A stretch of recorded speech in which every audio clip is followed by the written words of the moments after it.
Before you to express my views against the previously mentioned topic, vernacular, medium, or formal education is not a barrier for communication in English. English is a language that is spoken widely and largely all over the world. About 1.5 billion of the world population speak English all over the world. But in such countries where education is given in their vernacular languages, English is just considered as a subject and just taught as a subject. The students are not taught with proper equipment, not proper guidance, not proper environment. They are taught to write the alphabet first, to speak those alphabet first, that they are not trying to improve their vocabulary skills. That's why resulting the students lack in confidence, lack in desire for communicating in English. Respected speakers, sir, in rural areas, even today, the students are taught to give their education in the rural languages. In any of my points, I am never disrespecting their rural languages or their vernacular languages, but I am trying to say that a student who have their education in their vernacular languages will have to learn the same things in his future life, because the future mediums or the higher studies will be followed in English medium only.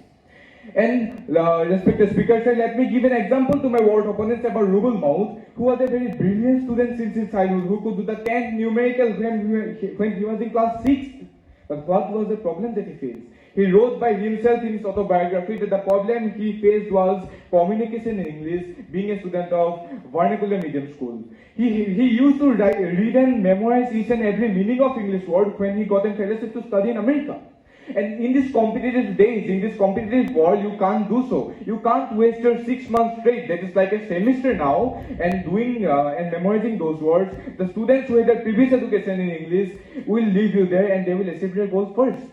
The another problem that is faced by the students from vernacular language school, that most of their parents are not very vastly educated about English. They have the preliminary knowledge, but they don't have the vast knowledge. They provide one good environment for communicating in English. It is often seen today in vernacular medium schools, the students are not much encouraged to speak in English.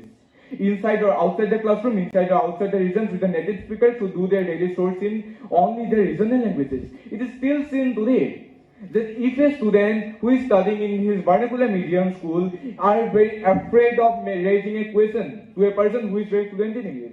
But a student who has got his education, who has got his formal education in English, is never afraid of raising a question, because he is never afraid of making grammatical mistakes. We are running after grammatical mistakes. We are afraid of making grammatical mistakes. Respected speakers, sir, let me give an example to my ward opponents of Kenya, a country that is hit by extreme poverty. The teachers of Kenya says by itself that the students of Kenya cannot understand anything when it is written in English. They can understand everything, they can read everything when it is written in their regional languages, resulting the students lacking confidence to communicate in English. The UNESCO, United Nations Educational, Scientific and Cultural Organization, estimates that 171 million of the world population would have got employed and they would have escaped extreme poverty if they had the basic literacy skills in English.